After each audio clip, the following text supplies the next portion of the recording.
ಆನಂದ್, ಇವಳು ಇಲ್ಲೇನು ಮಾಡ್ತಿದ್ದಾಳೆ? ನೀನೇ ಹೇಳ್ದಿಯಲ್ಲ ಯಾರನ್ನಾರು ಕೇಳಿ ಅರೇಂಜ್ ಮಾಡು ಅಂತ. ಸೊ ನನಗೆ ಗೊತ್ತಿರೋರು ಇವರೊಬ್ಬರೇ, ಹಾಗಾಗಿ ಇವ್ರನ್ನ ಕರ್ಕೊಂಡು ಬಂದೆ. This is too much Anand. ಕ್ಯಾರಿ, ಟೂ ಮಚ್ ಅವಂದಲ್ಲ ನಿಂದು. ಈಗ ಯಾರೋ ಒಬ್ರು ಟೈಮಿಗೆ ಬಂದ್ರು ತಾನೆ. Please just cool. Shanaya, you just shut up.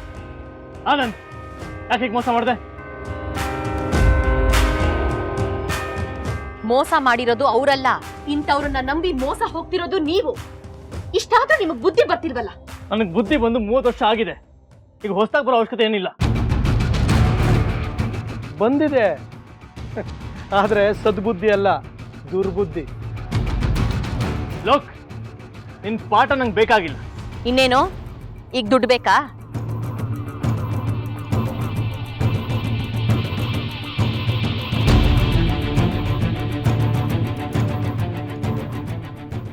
ತಕೊಳ್ಳಿ.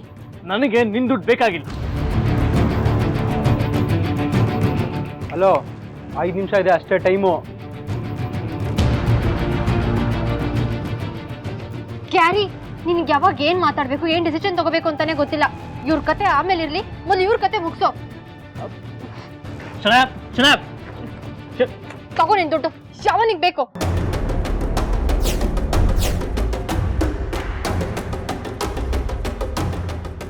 Carry, ಬಾ ಇಲ್ಲಿಂದ ಹೋಗೋಣ.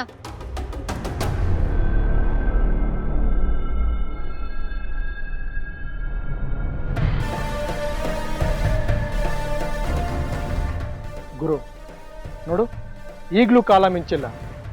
ನಿನ್ನ ಇವತ್ತಿನ ಈ ಪರಿಸ್ಥಿತಿ ಕಾರಣ ನಿನ್ನ ಮುಂದೆನೆ ನಿಂತಿದೆ.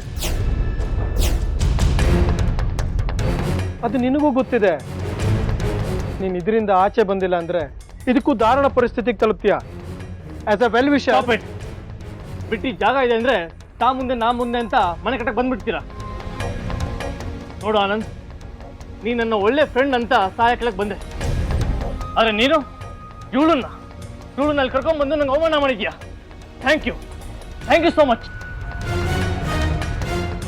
ಹೆಲ್ಪ್ ಮಾಡಿದೆ ಅಂತ ನನ್ನ ಮೇಲೆ ಏನೋ ಸಾಧಿಸ್ಬಿಟ್ಟೆ ಅಂತ ಅನ್ಕೋಬೇಡ. ಏನು ದುಡ್ಡು ಕೊಟ್ಟಿದ್ಯೋ ಅದಕ್ಕೆ ಡಬಲ್ ಇಂಟ್ರೆಸ್ಟ್ ಕೊಟ್ಟು ನಿನ್ನ ಮುಖದಲ್ಲಿ ಬಿಸಾಕ್ತೀನಿ.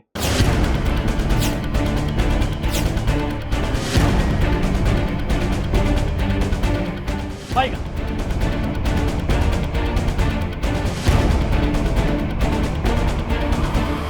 ಬಾಡೋಗಿರೋ ಹೂಗೆ ಎಷ್ಟು ನೀರು ಹಾಕಿದ್ರು ಅದು ಅರಳಕ್ಕಿಲ್ಲ ಅನ್ನೋದಲ್ಲ.